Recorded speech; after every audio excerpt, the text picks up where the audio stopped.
ત્રિકોણ સંયુક્ત નગરપાલિકામાં ઘણા વર્ષોથી કોન્ટ્રાક્ટર પદ્ધતિ ચાલી રહી છે અને સુરેન્દ્રનગર શહેરમાં સાફ સફાઈ કરવા માટે અને સુરેન્દ્રનગર શહેરને છસ અને સુંદર શહેર રાખવા માટે સુરેન્દ્રનગર દુધરેજ નગરપાલિકા દ્વારા સાફ સફાઈ કરવા માટેનો કોન્ટ્રાક્ટ દ્વારા ટેન્ડર બહાર પાડવામાં આવે છે અને જે તે એજન્સીને કોન્ટ્રાક્ટ આપવામાં આવ્યો છે ત્યારે સુરેન્દ્રનગર દુધરેજ નગરપાલિકામાં કોન્ટ્રાક્ટર દ્વારા સફાઈ કામ કરતા સફાઈ કામદારોનું આર્થિક શોષણ મોટા પ્રમાણમાં કરવામાં આવી રહ્યું છે અને સફાઈ કામદારોને લઘુત્તમ વેજીસ ધારા મુજબ પણ રોજ નહીં ચૂકવીને આર્થિક શોષણ કરવામાં આવે છે તેમજ સફાઈ કોન્ટ્રાક્ટ બેઝ ઉપર સફાઈ કામ કરતા કામદારોને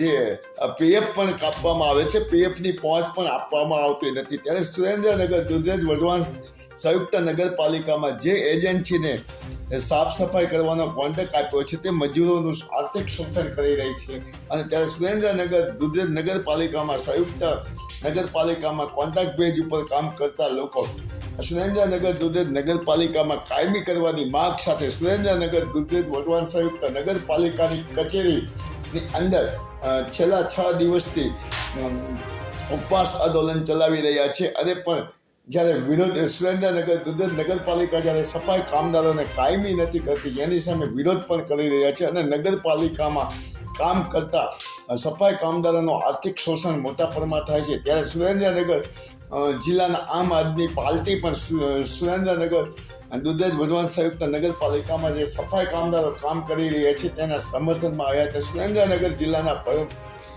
આમ આદમી પાર્ટીના પ્રમુખ રમેશભાઈ મેર તેમજ સુરેન્દ્રનગર જિલ્લાના લોકસભાના પ્રભારી મયુરભાઈ સાકરિયા તેમજ સુરેન્દ્રનગર શહેરના આમ આદમી પાર્ટીના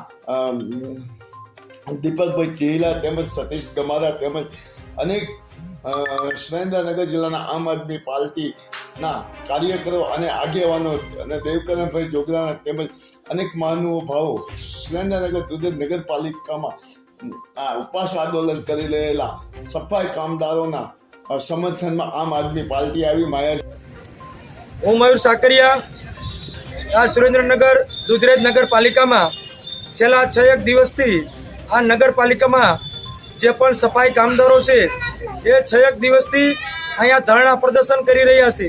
છેલ્લા 6 મહિનાથી આ સફાઈ કામદારોને પોતાનો આજીવિકા સમાન પગાર પણ મળતો નથી. આ નગરપાલિકા અને દેશની જે બહેનો અને સફાઈ કામદારો બેઠા છે એમની મિત્રો કમનસીબી કહેવાય કે આ સુરનગર સિટીનું દુધરેજ વઢવાણ નગરપાલિકામાં જે પણ સફાઈ કામદારો જે મેલામાં મેલી વસ્તુ હોય, ગંદામાં ગંદકી વસ્તુ હોય, દુર્ગંધ મારતી વસ્તુ હોય એ અમારા બહેનો અમારી માતાઓ આ સફાઈ કામદારો આ સુરનગર જિલ્લાના ટાઉન સિટી કહેવાય એવા સુરનગરને સિટીને સફાઈ રાખતી હોય, સ્વચ્છ કરતી હોય એવી તમામ માતાઓ બહેનો સ્વચ્છતા રાખે છે. તેમ છતાં આ નિર્ભર તંત્ર આ નગરપાલિકાના અધિકારીઓ આજે 6 દિવસથી બેઠા છે તેમ છતાં એમની સામું જોવામાં આવતું નથી. સફાઈ કામદારોની માંગ શું છે? સફાઈ કામદારો જે માંગ સાથે હોય તેમની માંગણીઓ શું છે? સફાઈ કામદારોની માંગણી છે કે અમને કાયમી ધોરણે કરવામાં આવે, કોન્ટ્રાક્ટ પ્રથા રદ કરવામાં આવે, અમને પગાર ધોરણ ઉપર લેવામાં આવે અને અમારો પગાર જે માત્ર શોષણ કરવામાં 10,000 રૂપિયા છે એ પગાર પણ મહિનાનો 20,000 રૂપિયા હોવો જોઈએ. જે અમારું 8 કલાકનું જે આજીવિકા છે એમને માત્ર 4 કલાક અથવા તો 8 કલાકની પાળીમાં લેવામાં આવે એવી એમની માંગણી છે. અને અમારું પીએફ કપાવવું જોઈએ, એમને પીએફ પણ મળવું જોઈએ અને અમારું સફાઈ કામ દરમિયાન અમારું સફાઈ કર્મચારીનું કોઈ મૃત્યુ થાય તો એને 20 લાખ રૂપિયાનો વીમો પણ મળવો જોઈએ. મયુરભાઈ, વર્ષોથી સુરેન્દ્રનગર દુધરેજ નગરપાલિકામાં આ જે સફાઈ કામદારોનું વર્ષોથી આર્થિક શોષણ કોન્ટ્રાક્ટ બેઝમાં થઈ રહ્યું એ બાબત આપ શું કહેશો? વર્ષોથી જે સફાઈ કામદારોનું કોન્ટ્રાક્ટ પ્રથા પર જે શોષણ કરવામાં આવ્યું છે તો હું સરકારને એક માંગણી કરું છું કે આવા જે સફાઈ કરે છે સફાઈ કામદારોનું એ કોન્ટ્રાક્ટ પ્રથા રદ થવી જોઈએ અને લોકોને કાયમી ધોરણ પર પગાર ઉપર રાખવા જોઈએ. મયુરભાઈ, સફાઈ જે કોન્ટ્રાક્ટ પ્રથા જે સરકાર દ્વારા જ્યારે બંધ કરવામાં નહીં આવે, નગરપાલિકા બંધ કરવામાં નહીં આવે તો આમ આદમી પાર્ટી દ્વારા કેવા પ્રકારના કાર્યક્રમો હશે? આ જે અમારી લાગણી ને માંગણીઓ છે એ જો સરકારશ્રી અને આ નગરપાલિકા એની ઉપર ધ્યાન દોરવામાં નહીં આવે, એ લોકોને આ નિયમો જે એમની જે વાત કરી છે એ તમામ વાત મંજૂર નહીં કરવામાં આવે તો આમ આદમી પાર્ટી આ સફાઈ કામદારો સાથે છે અને આગલા દિવસમાં ઉગ્ર કાર્યક્રમો કરવામાં આવશે. નામને શું આપ કહેવા માંગો છો? હું અમૃતભાઈ મકવાણા, પ્રદેશ સંગઠન મંત્રી, આમ આદમી પાર્ટી ગુજરાત. આજે સુરેન્દ્રનગર દુધરેજ સંયુક્ત નગરપાલિકાના સફાઈ કામદારો એમના પ્રશ્નો માટે જે આંદોલન ઉપર ઉતર્યા છે એને અમે સમર્થન જાહેર કરવા માટે આવ્યા છીએ. આજે સમગ્ર ભારતની અંદર અને ગુજરાતમાં વિકસિત સંકલ્પ ભારતના સંકલ્પના સાથે ભારતીય જનતા પાર્ટી ગામડે ગામડે જે રેલીઓ કરી રહી છે, ત્યારે એ વિકસિત સંકલ્પ ભારતની યાત્રા જે કાઢે છે, ખરેખર એમને આ વાલ્મીકી સમાજની બહેનો સફાઈ કામદારના જે પ્રશ્નો છે એ એમને દેખાતા નથી. આ બહેનો છેલ્લા 4 દિવસથી નગરપાલિકાના કમ્પાઉન્ડની અંદર આંદોલન કરી રહી છે.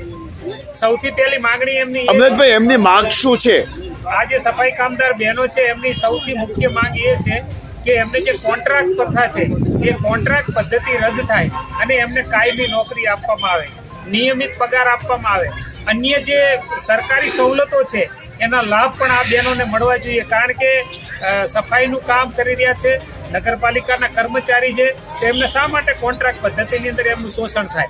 એમને કાયમી સરકારી કર્મચારી તરીકેનો દરજ્જો મળવો જોઈએ. સફાઈ કામદારોનું વર્ષોથી આર્થિક શોષણ થઈ રહ્યું છે, કોન્ટ્રાક્ટ બેઝ પ્રથા, એ બાબત આપ શું કહેશો? સૌથી પહેલાં તો સરકારે હાથ ઊંચા કરી લીધા છે કે અમારે કોઈને કાયમી નોકરી આપતી નથી, અને એટલા માટે કોન્ટ્રાક્ટ સિસ્ટમ લાવી છે કે કોન્ટ્રાક્ટ આપી અને છૂટી જાય, ઓછો પગાર આપવાનો અને વધારે કામ લેવાની આ સરકારની નીતિ છે. અને એટલા માટે કોન્ટ્રાક્ટ પદ્ધતિ ઉપર જે બહેનો કામ કરે છે એને પહેલાં 8 કલાકની કામગીરી હતી, પછી એને ઓછું વળતર આપવું પડે. એટલે અમૃતભાઈ, હું આપને એ પૂછું કે મજૂર શ્રમ ધારા જે લઘુત્તમ વેજીસ મુજબ પણ નગરપાલિકામાં જે સફાઈ કોન્ટ્રાક્ટ બેઝમાં કામ કરતા એને લઘુત્તમ વેજીસ પણ નથી ચૂકવાતું, એવું પણ ખરેખર તો એવું છે કે આ રાજ્યનો નગરપાલિકાનો કે કોઈ પણ કર્મચારી હોય એને લઘુત્તમ વેતન ધારો કાયદો છે એ ખરેખર લાગુ પડવો જોઈએ. આ બહેનોને લઘુત્તમ વેતન ધારો અને સાથે સાથે નગરપાલિકાના જે કાયમી કર્મચારીના લાભો છે અમૃતભાઈ નથી મળતો, તો એના માટે આમ આદમી પાર્ટી શું કરશે? આજે આ લોકોનું આર્થિક શોષણ થઈ રહ્યું છે એ બાબતે આમ આદમી પાર્ટી ગુજરાતમાં અત્યારે સબળ વિરોધ પક્ષના ભૂમિકામાં છે, અને વિરોધ પક્ષની ભૂમિકા છે કે રાજ્ય શાસન જે ચાલતું હોય એના જે પ્રશ્નો હોય એને અવાજ ઉઠાવવા જોઈએ. આમ આદમી પાર્ટી એના અવાજ આજે સુરેન્દ્રનગરમાં આર્થિક શોષણ જ્યારે સફાઈ કામદારોનું થઈ છે, ત્યારે આમ આદમી પાર્ટી કેવા પ્રકારનું આ નગરપાલિકાની સામે વિરોધ પ્રદર્શિત કરશે ને આંદોલન કરશે? અત્યારે નગરપાલિકામાં સફાઈ કામદાર બહેનો આંદોલન ઉપર બેઠા છે. આમ આદમી પાર્ટીનું પૂરેપૂરું બહેનોને સમર્થન છે, અમે એમની સાથે છે. એમના પ્રશ્નો માટે એ જ્યારે પણ અમને આહવાન કરશે અથવા તો અમે એમની સાથે હંમેશને માટે રહેશું. આનાથી પણ વધારે ઉગ્ર આંદોલન કરવાનું થશે ત્યારે આમ આદમી પાર્ટી સુરેન્દ્રનગરનું સંગઠન એ આ સફાઈ કામદારો બહેનોની સાથે રહી અને એમને ન્યાય અપાવવા માટેના પ્રયત્નો કરે.